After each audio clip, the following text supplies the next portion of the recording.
Negotiating the boat fare to Tisai Island in Eastern Uganda is an art these days, what with the price of fuel at 8,000 shillings a litre. We finally hire the boat at 30,000 shillings for a round trip. The other people are waiting to use a canoe. The boatman quickly scoops water from the leaking vessel and we set off.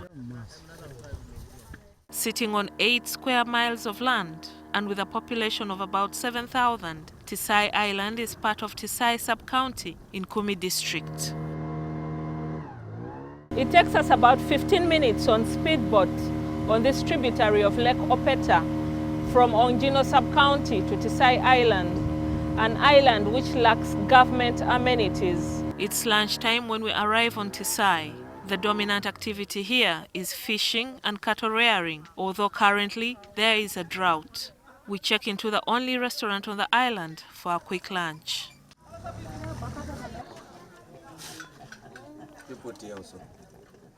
Then we set off for the 3-kilometer journey to Tisai Island Primary School, a seed school set up by the Church of Uganda. With no government school on the island, this school shoulders a huge burden. The students have finished their lunch of a cup of porridge and are now playing. Originally started in 1964, the school was closed because of insecurity from political insurgency. However, classes resumed in 2016. The school now has 470 students with 1 stream per class. There are 7 teachers, but only 4 are qualified. The rest are volunteers. Because now the teacher who is supposed to be teaching the other class is in the other class, so can affect by, of course, now the others, they are going to miss lessons. The school fees is 20,000 shillings per term, but a few days to the end of term, only half of the children have deposited something.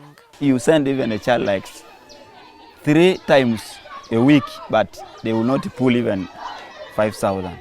How much money does Church of Uganda give this school in a year?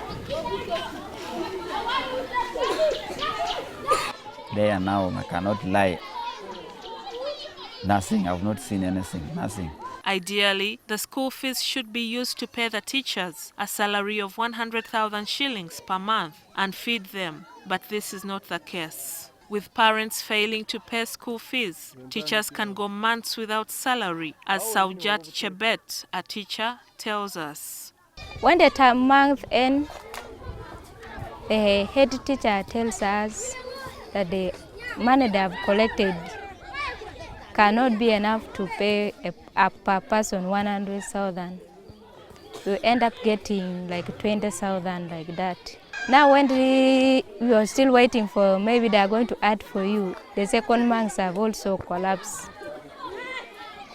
You get again another maybe 40,000. With no borehole or well on Tisai Island, a boda rider is paid to collect water daily from the lake 3 kilometers away. 10 jerrycans. For 470 students? Yes, of course, that one for porridge. It can be enough. Sometimes we normally tell even the children to bring the water from their homes. Sarah Adongo, the district education officer for Kumi, says there are 4,145 children of school-going age on Tisai Island, but over 3,500 of them do not go to school. A few of them cross over to a nearby school, that is a Coltorum, while others, few, have shifted to staying with the relatives across the island so that they can access school. The rest, I must say, they are still in their homes. Adongo says the government does not have a school on the island because there is no access road. However, it is interesting that the church managed to construct a seed school in the absence of an access road. Would second some teachers to go and support the community the other side, but the challenge came in when it came to transport. The teachers could sometimes say they don't have money to cross over, and then sometimes the weather would not allow them to cross over. And also when you look at that school, they do not have an accommodation that can even accommodate these teachers. So somehow it became difficult. And then the teachers also started demanding for like a risk allowance. From the school, we travel 6 kilometers away to Okwitoto village, where many of the students come from. The villagers are in a meeting, waiting to hear the verdict in an elopement case. George William Epul, the village chairman, says many of the villagers are suffering from sexually transmitted diseases.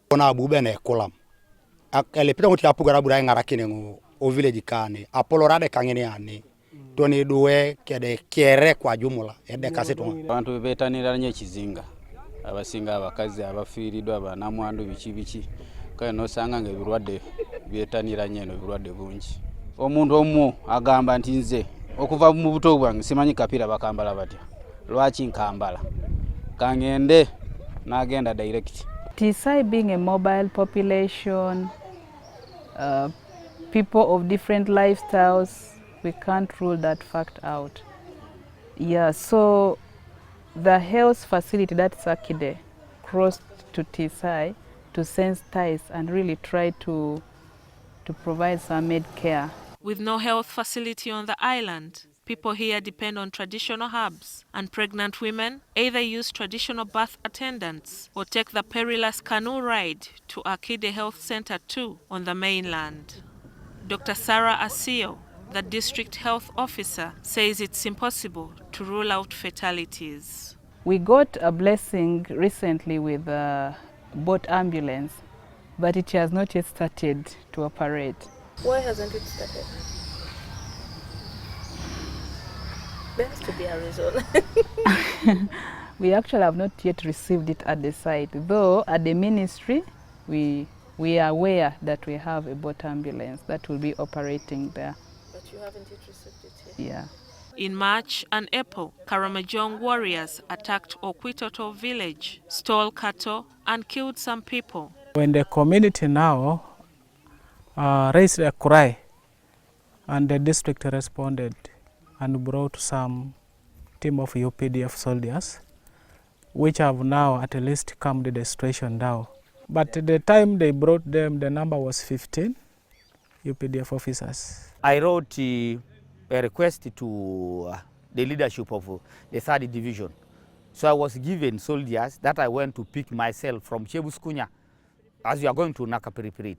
When I picked those soldiers, they came, but of course they didn't do a good job. Nelson Elungat Lakol, Kumi district's chairman, says the security situation is now a little bit better. I complained to the leadership of 3rd Division, then I was given a unit now, a section that is headed by a lieutenant. The only problem which is disturbing me day and night are internal cattle theft. There are thieves also within. Nevertheless, with no police post and with the elected leaders opting to live off the island, Tisai remains a beacon for criminals.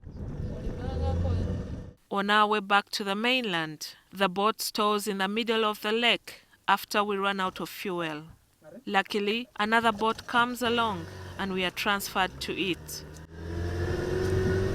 However, the boat is leaking and we have to scoop out water as we travel. Kumi district officials are hopeful that government services will soon reach Tisai Island if the Ministry of Agriculture begins construction on an access road later this year. GILLIAN NANTUME, NTV, Weekend Edition.